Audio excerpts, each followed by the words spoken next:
Pero como estuvimos hablando en estas clases de derecho de las familias, empezamos con los principios generales que son el matrimonio, que es el origen de la familia. Ya vimos las condiciones para casarse, vimos cuáles son los deberes de los cónyuges y cómo finaliza el matrimonio, que es el divorcio. Pero paralelamente en la primera clase yo les dije que el fin último del matrimonio era la procreación y la educación de los hijos. Es decir, que los hijos forman parte del derecho de las familias en lo que tiene que ver con su cuidado y los padres tienen derechos y deberes para con sus hijos. Eso es lo que vamos a ver un poquito hoy. ¿Cuáles son los derechos y deberes de los padres para con los hijos?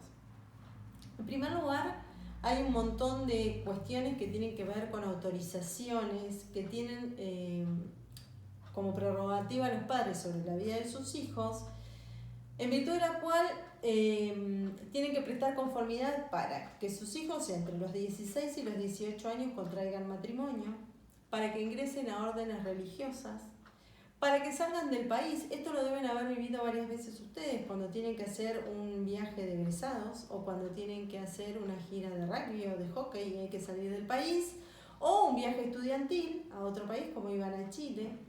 Tienen que tener autorización de sus padres. Sin autorización de los padres no pueden salir del territorio nacional.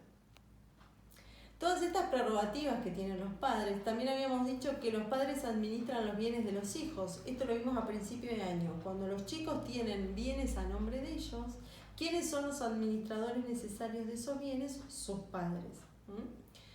Entonces, estas son algunas cuestiones que tienen los padres sobre la vida de sus hijos, para lo cual necesitan tener autorización expresa. Hay tres aspectos importantes en materia de menores o de hijos menores, que es, ¿quién tiene el cuidado personal? El cuidado personal es con quién viven los hijos. ¿Cuál es la comunicación? Es decir, cómo ven los padres a sus hijos en caso de no convivir. Y cómo se mantienen estos menores, es decir, quién presta una manutención para la subsistencia. Esto cobra virtualidad, sobre todo cuando los padres están separados, es decir, cuando se ha producido o una separación o un divorcio y los chicos no viven bajo el mismo techo con los dos padres.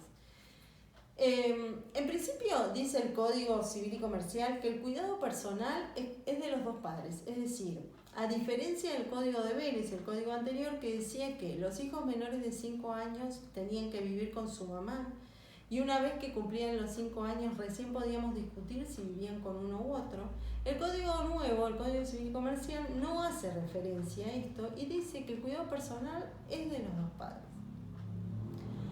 ¿Qué pasa en la práctica? A veces los chicos viven con uno solo de sus padres. No es habitual que los padres vivan la mitad del tiempo con uno y la mitad del tiempo con otro. La verdad es que viven con uno y visitan al otro. En ese caso, el cuidado personal sigue siendo compartido. Quiere decir esto que los padres tienen la misma responsabilidad uno que otro en las decisiones que toman sobre los hijos. Se presume que las decisiones que toma un padre gozan de la anuencia o el consentimiento del otro.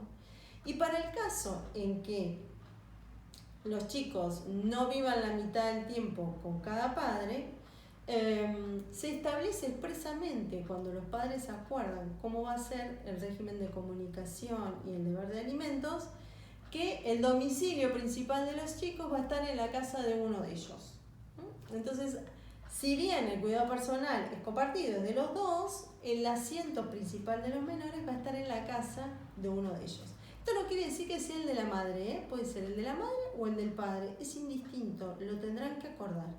Y si los padres no se ponen de acuerdo con quién viven los hijos, tienen que asistir a un juzgado de familia a hacer una presentación judicial en virtud de la cual van a tener que debatir cuál es la mejor opción para estos niños, si van a vivir con el papá o con la mamá. Y en definitiva, si el papá y la mamá no se ponen de acuerdo, lo tendrá que decidir un juez. Como se los dije en las clases anteriores, el derecho de familia es de orden público, con lo cual los padres no pueden pactar cualquier cosa respecto de sus hijos menores.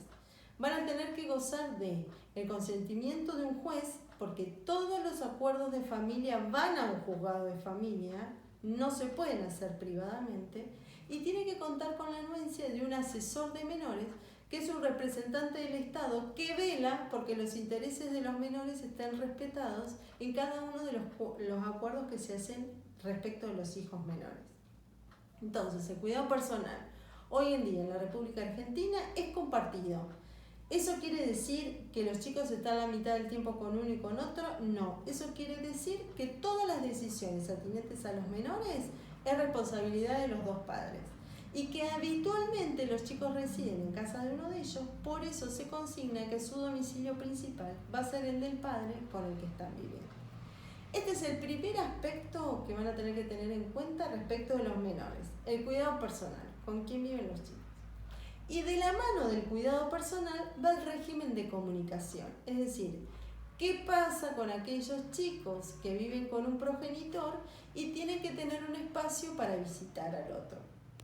Esto también se pacta y se judicializa y habitualmente tiene días y horarios establecidos para que todas las reglas del juego queden claras y el chico tenga un adecuado contacto con el padre con el que no convive. El Estado hace especial hincapié en esto porque es importante que el chico tenga comunicación con ambos progenitores.